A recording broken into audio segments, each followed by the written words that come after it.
let's see if it actually goes live. That'll be an interesting thing to see. There I am. Yep, looks like it's up. All right. So today I have to open up for you something else from He-Man and the Masters of the Universe Origins cartoon collection. And this is Queen Marlena, Heroic Queen of Eternia. Now, this is something special because this is the first time that Queen Marlena has had an action figure in this scale.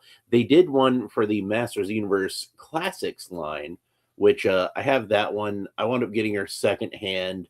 Unfortunately, mine did not come with Cringer since it was loose and secondhand, and I guess whoever sold it decided they were going to keep Cringer. But she did come with all her astronaut parts. So that one had like a suit that you could swap out with the queen outfit and make her into an astronaut and an extra head and all this kind of stuff.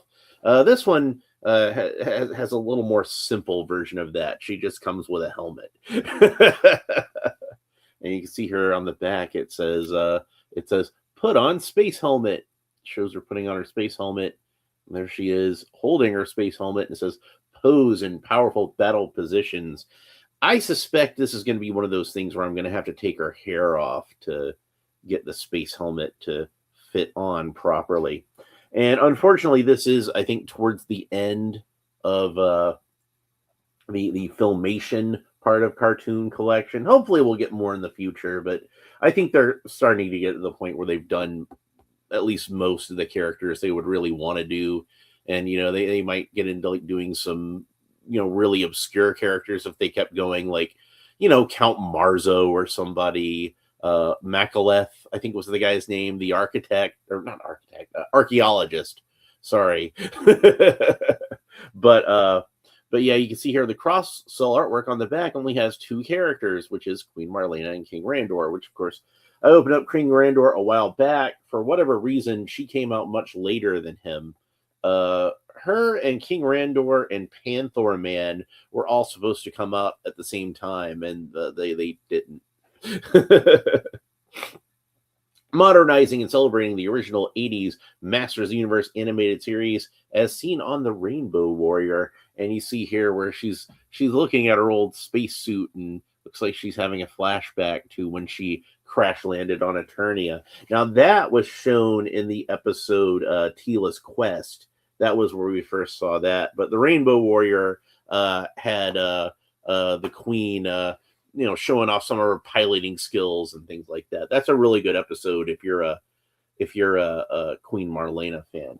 And of course, Queen Marlena also knew that Adam was He-Man, which was kind of cool, even though he didn't know she knew that.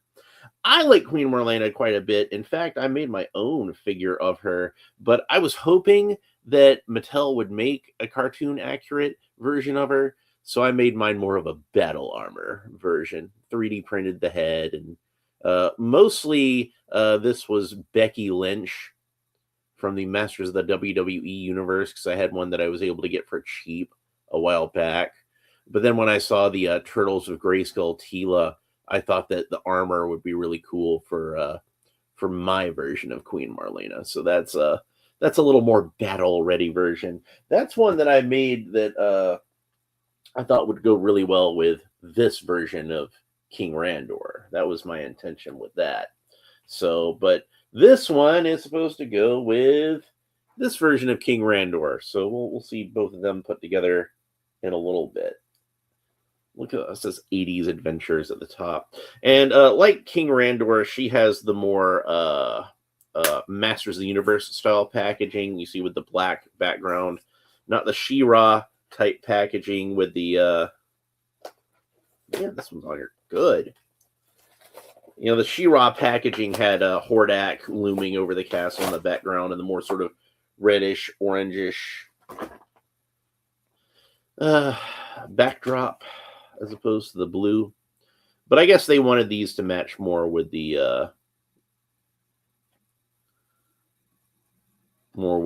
earlier figures in the line. Frankly, I approve. This is the same comic book that came with Randor, so we're not going to read it. I'm just going to set it aside. But yeah, the glue holding this one on, you can see that one was really strong. We remember recently when I opened up many faces, and you've seen a few figures like this where the glue just hasn't been very strong to hold these on at all. I had to really work to get that off of there. We'll just set that aside for now. And then we'll take the queen out of her package. And she does have rubber tabs holding her in the package, of course. She's got one here around her skirt, and then one around each of her forearms, and that's in there kind of an awkward angle for me to get with the snips, but I was able to get it. There we go. And her space helmet.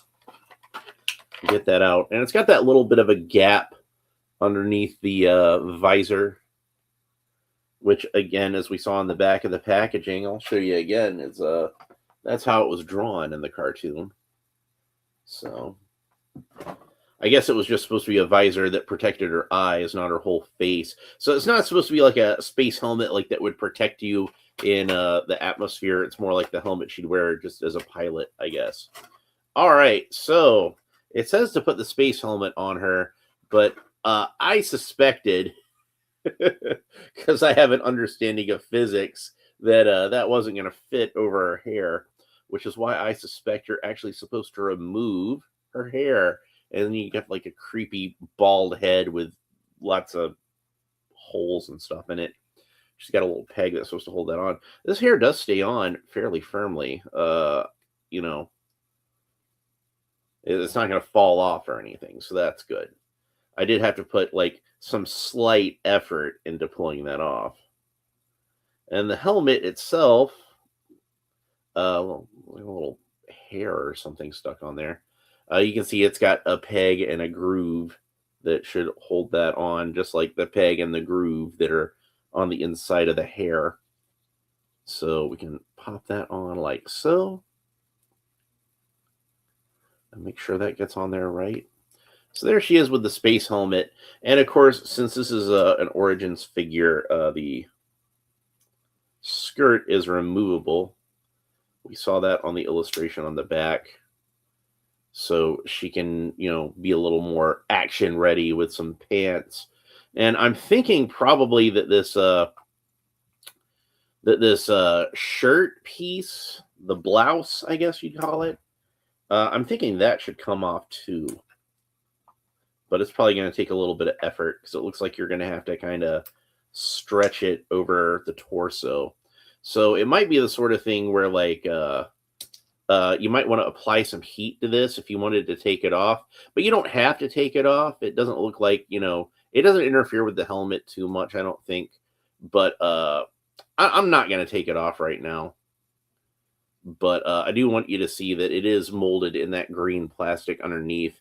So underneath, she has like a green kind of tank top painted on. I'll see if I can pull the collar aside a little bit so you see that, like a little tank top kind of thing. So if you wanted to remove that, you could. But that's what she looks like without the skirt. She's just got pants underneath. Her legs are the same legs as She-Ra, just kind of molded in green plastic with black boots. And I say same as She-Ra because of the boots, but really the legs are the same as most any female character in this line, like, Eva Lynn or Catra or whoever. She has the same boots as Catra also, I think. But yeah, she's got those She-Ra type boots, and her trunks are the same as Teela's trunks with the little bit of the trim there. Which I like Teela's trunks. I thought they did a good job with those. So that is not a complaint from me. And pop her arms back on. It's kind of easier to get her arms off than to get them on. Now, other than the space helmet, she doesn't come with any accessories. It would have been nice if maybe she came with like, a blaster. I think like a blaster seems like an appropriate weapon for King Marlena to me. Like, because, she is like a sci-fi kind of character. She's a space explorer. Remember, she's from the planet Earth. People tend to forget this sometimes, it seems. But yeah, she's an Earth woman who was an astronaut who was flying an experimental spacecraft. And she wound up going through a space warp. and landing on Eternia, and Randor found her, and they fell in love, and they got married. And I kind of have this idea of like, if I was gonna do a Masters of the Universe cartoon, it'd be a prequel cartoon, and I'd have like these adventures with her and Prince Randor before he became the king, and them having adventures with Man at Arms and the Sorceress before she became the Sorceress, Tila Na, and the He-Man of that time, all that kind of stuff. I thought that would be pretty cool. It would be nice if she came with a sword, or a blaster, or anything like that. I thought that somewhere around here I'd seen when I was looking for something else. And isn't that always the way? You find something when you're not looking for it, and then you can't find it when you are looking for it. But I thought I'd seen the sword that came with King Randor, which I thought didn't really work very well for King Randor because his hands are too big for it. Because it's actually the re-release of Tila's sword from the previous cartoon collection figure. And, that's a sword that in the designs on the cartoon, they kind of use that as like a generic sort of sword. It's basically just kind of like a modified version of the power sword anyway. But it's kind of like it's more of a simplified version of that. Yeah, I could have sworn that I had that somewhere on this desk, and no, I'm not seeing it. I did see it earlier when I wasn't looking for it. But like I said, isn't that always the way? But I was going to see, she could probably hold that pretty well because she's probably got the same hands as Tila. I'm pretty sure these are the... Nope. She's got one of the same hands as Tila, and for this other hand, she actually has the same hand as She-Ra, so it's got that vertical hinge on it rather than the horizontal hinge. So she can hold aloft the sword if you put it in her hand. But I don't see that sword here anywhere, unfortunately. Oh, well, whatever. Doesn't really matter. So let's go ahead and talk about her articulation. So Queen Marlena can look up about that far, look down about that far, tilts her head kind of quizzically from side to side, rotate the head all the way around. Of course, the arms rotate all the way around the shoulders, and they can raise up to the sides about that far. She's got a single joint of articulation at the elbow, which bends about that far. And you can see like they try to do like this loose blouse thing here at the elbow, but I kind of think like they made it a little too loose. It's not quite as flush as it should be. You see, it kind of sticks out. So it looks like she's got like a shorter sleeve over a longer sleeve. Kind of strange. So of course, that, like I said, that joint bends about 90 degrees and it rotates all the way around, but at a bit of an angle. And then the wrists rotate all the way around. And I already pointed out that the right wrist has a vertical hinge on it, which can move up and down like so. And then the left wrist has a horizontal hinge on it, so it can move more back and forth like so. And then she rotates all the way around to the waist. And now I'm wishing I hadn't put the skirt back onto her because that's going to interfere with the leg movement. So let's take the skirt back off of her so she can kick up about that far. She can do the splits no problem. Most of the girls in the Masters Universe Origins have pretty good leg articulation, certainly better articulation than the men who just have those really thick thighs. And I mean, she's got thick thighs too, but she's got like, girl thick thighs. So they're like, they work better. And then she's got a single joint of articulation at the knee that bends almost 90 degrees, not quite. And then that rotates all the way around. Then she's got a boot cut, so the boot rotates all the way around. Her foot points down about that far. Her foot points up about that far. And then that rotates all the way around. So let's go ahead and put the skirt back on her since I'm done talking about the articulation now. So the figure herself is great. What I kind of feel like this figure is lacking in, though, is accessories. Yeah, the space helmet's nice, and I like the space helmet, but it'd be nice if she had like a blaster or some kind of a sword or anything. Like the classics version that I mentioned before, she had a rifle and a sword and a helmet and a separate tunic that you could swap out for the whole dress piece. It was really just like a kind of slightly retooled version of She-Ra's or Dora's vest, but it still worked pretty well, I think. And then she had the extra head and everything, and I think they probably could have done a better job in outfitting this figure with some accessories. But to be fair about it, she's she's in the cartoon. You don't really see her using accessories that much. Like I don't think when she's in the Rainbow Warrior, yeah, she goes into battle, but she goes into battle flying a ship. You don't really see her Queen Marlena running around with like a sword or a pistol too often in this show. So I can be a little more forgiving of that in this instance, like than I usually am with this kind of stuff. But still, it would have been nice. I'm just throwing it out there. But this is a figure that I've wanted for a really long time, and like I said, they never got around to doing a figure of Queen Marlena in the original line. Like, granted, we had 3 female figures in the Masters Universe proper line, and they would have been the 3 most important characters you would have wanted to have in that line. Obviously, Tila was the first, and then you had Evelyn, so you had an evil one, and then you had the Sorceress finally towards the tail end of the line. But remember, there was She-Ra toys at the same time. She had her own line of figures, which were mostly female figures, and they could have slipped Queen Marlena in there. I think you could have done like a really cool, and I've seen some customs that have been done, like a really cool figure of Queen Marlena in the She-Ra format, in the Princess of Power form factor, where she'd have like, soft goods skirt and kind of that holographic gold foil for the belt. You can imagine it, right? You can see it in your mind. I think that would have been really cool. And I would have liked to have had that. Maybe I'm the only boy that would have liked to have had that, but I'm sure some other boys. But I would have been one of the few, I think. They did a great job, I think, as they usually do with this. I don't want to gloss over this too much. I haven't really talked a whole lot about the sculpting and the painting, but the sculpting and the painting are, of course, excellent. The colors match up with the cartoon fairly well, as I can recall, and her face looks very on model.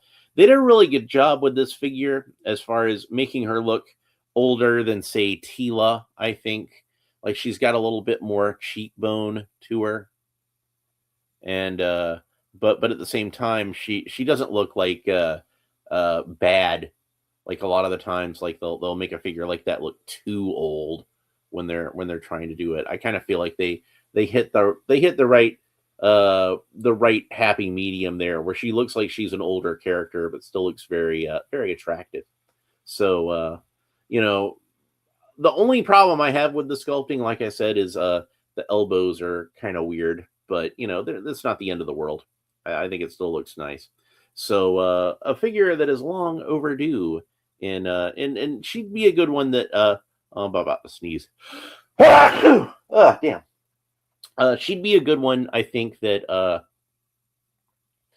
if even if you're somebody who like you only collect the vintage stuff, she'd still be a good one to pick up because, like I said, they never got around to making this character in the vintage line, and she's in the same scale as the vintage figures, so she'd fit right in with those. So, why not pick one up? But like I said, I think they're towards the tail end of I haven't seen any announced in a while. Filmation figures. There's still some they could make though. Like they still haven't made the Sorceress yet. Like I can understand why they might be a little reluctant to do the Sorceress, since the last Sorceress figure is one you can still get online. Like Big Bad Toy Store, I think, still has her on sale for like a little under $5, because that whole wave was just overproduced. But that wasn't because of the Sorceress. She's a popular and beloved character. I'm pretty sure if you did a Filmation version of the Sorceress, she'd sell at least as well as any of the other female characters. Probably better than some of the male characters. But yeah, that's pretty much it for Queen Marlena. I'm pretty happy with how this figure turned out. But I don't have much else to say about her. She's really cool, and you should pick her up. So that's the end of this episode. If you enjoyed it, please make sure that you like and subscribe, and all the fun YouTube stuff down below. Leave a comment. Let me know what you think about Queen Marlena, both the character in general and this figure specifically. And hopefully, even though Masterverse is winding down too, but they said they're not done with it, so I'd really like to see a Masterverse version of Queen Marlena. They did tease one on the King Randor box, so I don't think it's beyond the realm of possibility. But yeah, give me my Captain Glenn figure for Masterverse, and I'll be happy. All right, thanks for watching. We'll talk to you next time. Bye.